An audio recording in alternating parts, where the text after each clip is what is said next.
तर नाशिकमध्ये सध्याची काय परिस्थिती आहे जाणून घेऊयात। आमचे प्रतिनिधी सागर गायकवाड सध्या आपल्यासोबत थेट जोडले गेलेत।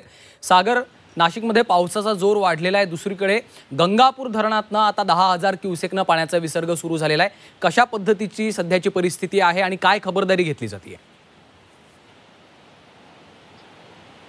नक्कीच मी आता नाशिकच्या रामकुंड परिसरामध्ये आहे आणि या ठिकाणी जर बघितलं तर या गोदावरी नदीचं जे रौद्र रूप आहे ते आपल्याला पाहायला मिळतंय। खरं तर काल संध्याकाळपासून पावसाचा जो जोर आहे तो मोठ्या प्रमाणात वाढला आणि यामुळे गोदावरी जी नदी पाणी पातळीत वाढ होताना आपल्याला पाहायला मिळते। त्यामुळेच गंगापूर धरण आहे त्या ठिकाणाहून तब्बल 10,000 क्युसेक्सने पाण्याचा विसर्ग जो आहे तो गोदावरी नदी पाणी पात्रात करताना आपल्याला पाहायला मिळतोय। यामुळे आता गोदावरी नदीला पूर आलेला आहे आणि या रामकुंड परिसरात आता जे छोटे मोठे जे मंदिर आहेत ते सगळे पाण्याखाली गेल्याचं आपल्याला पाहायला मिळतंय।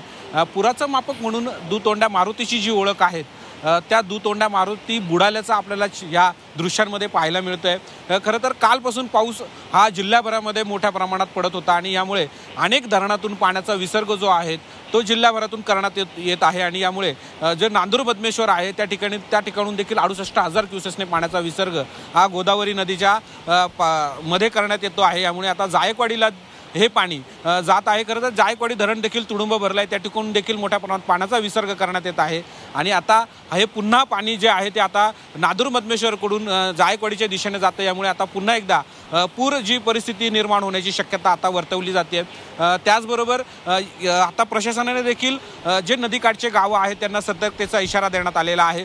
पूर ज्या ठिकाणी आलेला आहे त्या ठिकाणी पर्यटकांनी जाऊ नये, कारण ह्या ठिकाणी अनुचित प्रकार होण्याची शक्यता मोठ्या प्रमाणात असते। यामुळे पोलिसांनी देखील याबाबत खबरदारी घेतलेली आहे। त्याचबरोबर घाट जे ठिकाण आहे त्या ठिकाणी मोठ्या प्रमाणात पाऊस पडतो, त्या ठिकाणी देखील पर्यटकांनी जाऊ नये असं देखील प्रशासनाकडून सांगण्यात येत आहे।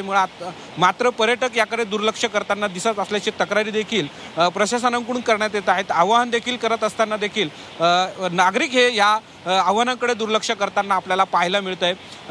ह्या परिसरामध्ये जे गोदाघाट परिसरामध्ये असलेले जे मंदिरं आहेत ते पाण्याखाली गेलेले असताना या ठिकाणीच जे छोटे मोठे जे व्यावसायिकांची दुकानं आहेत त्या ठिकाणीच पाणी शिरल्याचे दृश्य देखील आपल्याला पाहायला मिळालेत। या ठिकाणी काही नागरिकांची घरं आहेत, या घरात देखील पाणी घुसल्याचं पाहायला मिळतंय।